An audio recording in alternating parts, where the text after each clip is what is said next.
सबको पता है कि जी रमज़ानुल मुबारक करीब है। अच्छा, ये महीना ऐसा होता है जिसमें हमने ज़्यादा से ज़्यादा नेकियां समेटनी होती हैं, जिसमें हमने ज़्यादा से ज़्यादा अच्छे अच्छे काम करने होते हैं। लेकिन अगेन वही बात है कि सहरी और इफ्तारी का जब एहतमाम होता है ना, तो एक दस्तरखान पे हमारा दिल करता है हर चीज़ हमारी पसंद की हो। और फ्राइड आइटम्स की एक बहुत बड़ी रेंज हमें स्पेशली इफ्तार में मिलती है। पकोड़े होते हैं, समोसे होते हैं, और भी चीज़ें होती हैं। और फिर सहरी में हम कहते हैं जी पराठे हमने खाने हैं। कभी कभी सहरी में होता ही है कि हम पराठों के साथ प्रेफर करते हैं सालन को। फिर निहारी भी खाई जाती है। अब ये सारी चीज़ें ऐसी होती हैं जिनमें ऑयल की क्वांटिटी बहुत ज़्यादा होती है। स्पेशली अगर मैं फ्राइड आइटम्स की बात करूँ ना, तो डिफरेंट ब्रांड्स बड़ी अच्छी अच्छी रेंज लेकर आए हुए होते हैं। कचौरी एंड जो होती है वो जलेबी भी होती है। तो अब इनसे आपने कैसे बचना है, और अगर आप खा रहे हैं तो आपने कितनी क्वांटिटी में खाना है, क्योंकि ये ना होना कि पूरा रमज़ान आप ऑयली चीज़ें खाएं और आखिर में आपको पता चले जी कि आप किसी बीमारी का शिकार हो गए। एतदाल में अपने आप को आपने कैसे रखना है। डॉक्टर काशिफ मलिक इस वक्त मुझे ज्वाइन कर चुके हैं स्टूडियोज़ में। शामिल गुफ्तगू करेंगे। अस्सलाम वालेकुम, गुड मॉर्निंग, कैसे हैं आप? मैं ठीक हूँ, आप कैसी हैं? अल्हम्दुलिल्लाह जी। मुझे ये बताएं कि रमज़ान करीब है, हर किसी ने प्लानिंग की होती है जी फलाने दिन पे ये खाना है, फलाने दिन पे ये खाना है। तो जो दस्तरखान पे एक लंबी सी रेंज होती है फ्राइड आइटम्स की, ज़ाहिर है ऑयल उसमें ज़्यादा है, ऑयल में वो बनी है। किस तरह आप बच सकते हैं? क्या आप प्लान बना लें जी कि इतना पोर्शन लेना है एक दिन में और इतने पोर्शन को आपने अवॉइड कर देना है? बिल्कुल, देखिए पकोड़े एक बहुत इंपॉर्टेंट इंग्रेडिएंट है, तो उसी को थोड़ा सा हम मैनिपुलेट करते हैं, बड़े जरूरी होते हैं, इसके बगैर इफ्तारी नहीं होती मेरी। तो बिल्कुल भी नहीं होती। ये कर सकते हैं कि आलू की जगह कद्दू यूज करें। और उस पे अगर हम बेसन को लेप करके उसको हम ग्रिल कर लें अगर तवे पर, आप यकीन जाने वही टेस्ट आएगा और वही मजा आएगा, लाइट भी रहेगा, पर आपकी वो जो एक वो होती है ना क्रेविंग फॉर पकोड़े, वो हो जाती है। अच्छा, एक चीज़ को मैं ज़रूर बताऊंगा, क्योंकि मैं मुर्शिद हॉस्पिटल में होता हूँ, जो कि एक वाहिद हॉस्पिटल है जो कि बलोचिस्तान और सिंध के बॉर्डर पर है। तो हमारे बहुत केसेस आते हैं, स्पेशली शुगर बढ़ गई तो इचिंग होने लगती है, लोगों के पेट के मसले होते हैं। तो मैं एक बड़ी आसान सी आपको एक ड्रिंक बताऊंगा जिसका नाम है पाक ड्रिंक। आपको पाक कर देगी, पे अले काफ। अच्छा, आसान है। पे से है पानी जो कि 3 गिलास आपको लेना है। अलिफ से एक नींबू, सिर्फ एक नींबू इसमें निचोड़ना होगा, और काफ से खीरे का पेस्ट।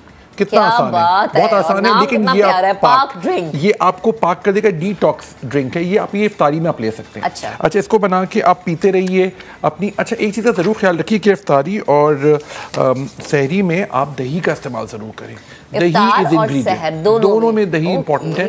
प्लीज़ कोल्ड ड्रिंक्स ना पिए, ये मैं बार बार बता रहा हूँ एज अ डॉक्टर। आप उसकी जगह पे लस्सी ले सकते हैं, नींबू पानी ले सकते हैं, कोई भी आप मशरूब के अंदर दूध मिला के पी सकते हैं। एक चीज़ का ख्याल रखें, मैं सोच रहा था कि अगर आप जो है, जैसे मैंने आपको बताया पकोड़े का, वो अगर आप यूज़ कर ले, फ्रूट चाट, चना पापड़ी, जो भी आप यूज़ कर रहे हैं उसके साथ आप खाना आप साथ ही खा लें। अगर आप एक टाइम पे एक इफ्तारी डिनर साथ कर लें तो फिर आपको सहरी पे बहुत अच्छी भूख लगती है। अच्छा, वरना अक्सर ये होता है हमारे यहाँ, क्या होता है कि इफ्तारी एक अलग की, फिर चाय पी, फिर नमाज पढ़ी, फिर खाना खाया, फिर लेट नाइट फिर भूख लगी, उसमें लोगों का वेट बढ़ भी जाता है, पूरा शेड्यूल आउट हो जाता है। हमारे पास बहुत केसेस आते हैं एसिडिटी के, इसके अंदर बहुत लोगों को शुगर लेवल्स बहुत बढ़ जाते हैं, कोलेस्ट्रॉल बढ़ जाता है। तो ये चीज़ों का बड़ा ख्याल रखना है। साथ साथ स्किन के हवाले से मैं देखता हूँ कि स्किन डल भी हो जाती है, आपकी स्किन में वाली बात फ्रेशनेस नहीं रहती, क्योंकि शायद आप पानी कम पी रहे होते हैं। एक चीज़ ज़रूर ख्याल रखिएगा कि आप मल्टीविटामिन इफ्तारी पे खाइए। जो भी मल्टीविटामिन खा रहे हैं वो इफ्तारी पे खाएं, क्योंकि इफ्तारी के अंदर के बाद आप पानी पी सकते हैं। कुछ मल्टीविटामिन आपको बेल्चिंग होती है, थोड़ी सी प्यास लग रही होती है, कभी कभी कुछ पेशेंट यहाँ पे लगता है अटकी हुई है मल्टीविटामिन, तो आप इफ्तारी के बाद खाइए मल्टीविटामिन। और फेस के लिए तो आप ज़रूर ये करिएगा, फेस को सबसे पहले तो एफ से ज़्यादा फ्रेश खाएं, तो वेजिटेबल्स और फ्रूट्स का इस्तेमाल करें और प्रॉपर फेस वॉश और सोप लें। ए से एक्नी क्लियर है, जो कि एक्नी ट्रीटमेंट आप कर सकते हैं। क्लैरिटी सूटेबल सनब्लॉक आप रोज़े में भी लगा सकते हैं। और एवर यंग है, विटामिन सी क्रीम और मल्टीविटामिन आप ज़रूर खाएं। फॉलिक एसिड और इवनिंग प्रिमरोज़ आप ज़रूर लीजिए। फॉलिक एसिड, इवनिंग प्रिमरोज़ जो लोग ले रहे हैं वो इफ्तारी के साथ लें। अच्छा। क्योंकि अक्सर ये होता है कि लोग सहरी पे ले लेते हैं, फिर ज़ाहिर उसके बाद आप कुछ खा पी नहीं सकते। कुछ लोगों को बेल्चिंग हो रही है, कुछ लोगों को कभी लगता है, बहुत पेशेंट आते हैं कि हमें यहाँ पे लगता है रखा हुआ, तो पानी पीते हैं तो दे फील बेटर। तो ये चीज़ें और जो आपकी डायबिटीज़ की या और दवाई है, अगर वो सहरी पे खाना ज़रूरी है तो खाएं, वरना पे कोशिश करें अपने डॉक्टर से बात करके सब चीज़ें इफ्तारी पे कर दें। सहरी पे कोशिश करें कम से कम गोलियाँ खाएं। क्योंकि वाइटामिन तो हमें खानी है ना, एक हमारा रिजीम बना हुआ है। उसके अंदर सबसे इंपॉर्टेंट चीज़ ये मैं कहता हूँ आपको कि सबसे ज़्यादा fruit chaat, I think it's a best thing.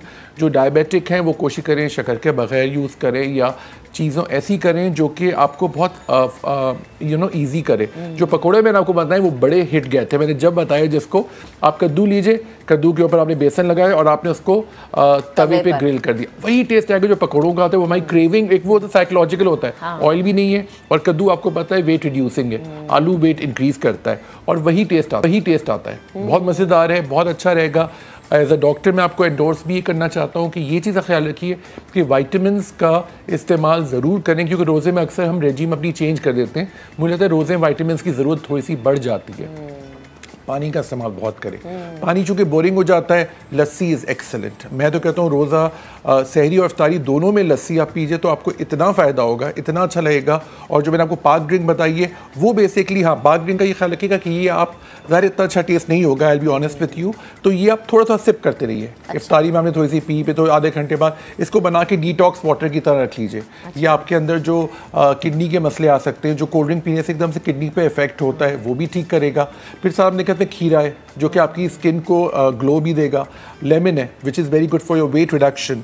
And thirdly पानी तो है ही, तो एक ये बड़ा अच्छा बन जाता है। इसमें आप चाहें तो आप काली मिर्ची ऐड कर सकते हैं अकॉर्डिंग टू योर फ्लेवर, वरना इसका फ्लेवर इतना बुरा नहीं है। मैं खुद भी यूज़ करता हूँ रमज़ानों में, लेकिन इफ्तारी के बाद यूज़ करेंगे उससे बड़ा फ़ायदा होगा। ओके अच्छा डॉक्टर साहब एक और चीज़ बताएगा, जैसे हमने कहा ना इफ्तारी में लाइक तली हुई चीज़ों की तो बात है, मीठा भी बहुत खाया जाता है। जी बिल्कुल, जाहिर सी बात है। फ्रूट चाट है तो आप कहते हैं क्रीम फ्रूट चाट होनी चाहिए, मीठा उसके अंदर भी है, ट्राइफल्स होते हैं, डिफरेंट चीज़ें होती हैं। ज़ाहिर है रमज़ान में इफ्तारी में हम डिफरेंट चीज़ें ट्राई भी करवाते हैं अपने घर वालों को, तो वो मीठा भी आपको किसी ना किसी तौर पर हिट कर रहा हो। लेकिन देखिए अगर आप वो भी खा लें, ठीक है, अब आपको मैं इतना रिस्पेक्ट नहीं करूँगा कि ये भी ना खाएं, मीठे की क्रेविंग होती है, आप बिल्कुल सही कह रही हैं, लेकिन आप खाएं तो वो भी वाली इफ्तारी डिनर को साथ कर लीजिए, ताकि उसके बाद हम नमाज ही पढ़ते हैं, जो लोग तरावियों पे जाते हैं, तो वो काफ़ी ज़्यादा डाइजेस्ट भी हो जाता है। अच्छा इफ्तारी डिनर का साथ का मतलब ये हम ले लेंगे जी, पोर्शन आप रख लें अपनी प्लेट में, जैसे आप हाई टी पे जाते हैं आप अपनी प्लेट सजा लेते हैं, तो ऐसे आप पोर्शन बना। उसके अंदर ये होगा सैलेड भी आ गई आपकी, आपके उसके अंदर दही फुल्की भी आ गई, फ्रूट चाट भी आ गई आपकी।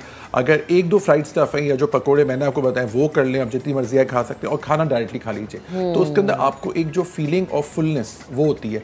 और अगर आप रमज़ान में 2 मील्स रखें, इफ्तारी डिनर आपने साथ कर लिया, फिर रात में आपने ग्रीन टी पी ली या दूध पी लिया, लाइट चीज़ें खा ली, और सुबह सहरी पे आपको सही भूख लगेगी। सहरी पे आप बहुत अच्छा खाइए। सहरी में क्या करना चाहिए, बिकॉज़ पराठों के बगैर तो हमारा गुजारा नहीं है। पराठे खा लिए, चलें ठीक है, अंडे खा लिए, ठीक है। सहरी पे आप हल्के ऑयल के पराठे बना सकते हैं, नो प्रॉब्लम। आई नो आपको हम सबको बल्क की ज़रूरत होती है ना, तो वो आप करिए। एक फेनी आती है, खजला आता है, this is very good for सहरी। ये दिस इज़ सो गुड, आपको दिन भर एक बहुत ही एंटी एसिड अच्छी फीलिंग रहेगी आपको, यू फील लाइट।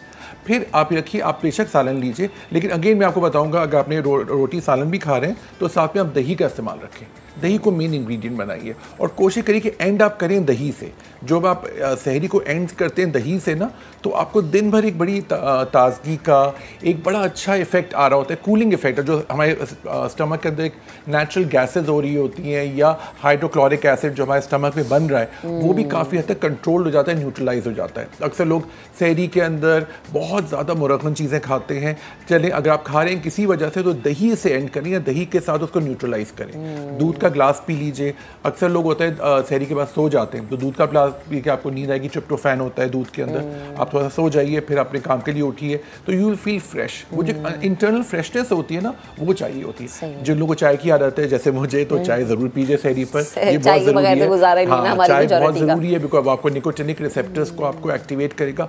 कोशिश करेंगे कॉफ़ी, कोल्ड ड्रिंक्स, इस तरह की चीज़ें अवॉइड करें सहरी के अंदर, क्योंकि इन सब चीज़ों में प्यास बहुत लगती है। और एक चीज़ का मैंने बिल्कुल आपने सही कहा, जो पराठे जो बहुत तले हुए होते हैं, अगर आप वो सहरी खाएं तो दिन भर प्यास लगती रहेगी। तो आप कोशिश करें, पराठे में कोई मुज़ायका नहीं है, हल्की ऑयल में लीजिए, लेकिन दही के साथ मिलाकर, या कोई सालन भी लीजिए तो दही के साथ उसको ना ऐड कीजिए। वेजिटेबल्स बहुत अच्छी होती हैं, फ्रूट्स जितनी मर्जी आए खाएं आप सहरी पे, खूब खाइए। दो के लिए ज़रूर खाएं सहरी पे, दिन भर यू विल फील एनर्जेटिक।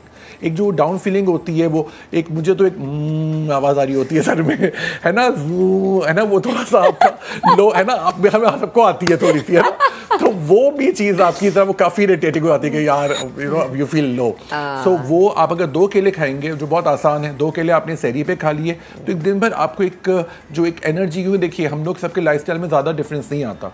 हमारे हॉस्पिटल की टाइमिंग भी सिर्फ आधा घंटा या 1 घंटा ही कम होती है, हम पूरा डे ही होते हैं वहाँ पर। ज़ाहिर पेशेंट्स भी होते हैं, सभी होते हैं। फिर आपको पता है जब ईद करीब आती है तो ज़्यादा पेशेंट्स बढ़ जाते हैं, क्योंकि मुर्शिद हॉस्पिटल में मैंने देखा है हमारे पास सेहत सहूलत कार्ड है जिसकी वजह से फ्री ट्रीटमेंट होता है। तो all over Pakistan, all over Sindh, all over Balochistan से आते हैं। तो ये सब हमें भी अपनी एफिशिएंसी अच्छी रखनी पड़ती है। तो ये छोटे छोटे पॉइंट्स हैं जो आप ख्याल रखें, जिसके लिए आपको बहुत फ़ायदा होगा। दूध पीने से सबसे अच्छी बात ये होगी, अक्सर लोग ने कहा है, पेशेंट्स आते हैं कि हमें रोज़े में नींद नहीं आती, तो दूध अगर दही आप सहरी पे खाएंगे तो आपको रोजे में या जैसे आपने शाम में जोहर की नमाज के बाद नैप लेना है तो वो आपको मिल जाएगी। That is very refreshing. और जैसे आप कह रहे हैं ना कि दूध या दही आपको सहरी इफ्तार दोनों में, यानी इसका मतलब इसका इंटेक आपकी बॉडी में ज्यादा होना चाहिए। आपको बेसिकली आप बेस इसी को बनाइए तो आप देखिएगा आपको बड़ा फायदा होगा। अगर जिनको कोई लैक्टोज इंटॉलरेंस है उसका ही बता दूं तो सोया मिल्क आता है। सोया मिल्क का लैक्टोज इंटॉलरेंस होता है, कुछ लोगों को दूध दही पीने से पेट में दर्द होता है, मोशंस हो जाते हैं, जी एलर्जी हो जाती है। तो सोया मिल्क आ रहा है, आप उसकी जगह वो ले,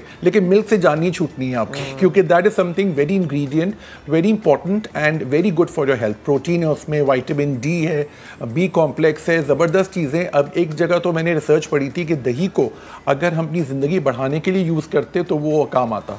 तो ओनली दही is such a super food कि वो आपको बहुत हेल्प करता है। मैं जानता हूँ कि आजकल महंगाई बहुत हो गई है, तो आप ये कर सकते हैं दही के अंदर पानी मिला के इसको बिल्कुल हल्का सा बना के छाछ की तरह लाइट बना के वो आप पी लीजिए। तो आपको बहुत ज़्यादा यूज, अगर आप इतने से दही में इतना पानी मिलाएंगे पूरा आपका ग्लास बन जाएगा, वो पीते रहिए आप। क्योंकि एसिडिटी का बड़ा मसला होता है। एसिडिटी अगर रोजे में हो जाए तो आप कुछ नहीं कर सकते, ना आप कोई दवाई खा सकते हैं, ना पानी पी सकते हैं। सो एसिडिटी से मुझे बचाना है अपने सारे पेशेंट्स को कि वो दिन भर उनका काफ़ी सुकून वाला गुजरे और ठंडक सी रहे उनको। खैर रूहानी तौर पे तो ठंडक रहती है, लेकिन जिस्मानी तौर से भी ठंडक रहे ताकि they feel good and energetic. ठीक है, बेहद शुक्रिया डॉक्टर साहब हमारे साथ मौजूद रहे थे। थैंक यू सो मच, आपने टाइम दिया। प्लीज़ भाई इफ्तारी में सहर में अपने हाथ को थोड़ा कंट्रोल रखें, एतदाल का मुजाहरा करें। आपका ही दस्तरखाना है, आपने सब कुछ खाना है, लेकिन पोर्शंस में खा लें, ये ज़्यादा बेहतर है। एक दिन पकोड़े खा लिए, एक दिन समोसे खा लिए, लेकिन प्लीज़ 2 से 3 पकोड़ों का मार्जिन रखें, ज़्यादा नहीं खाने।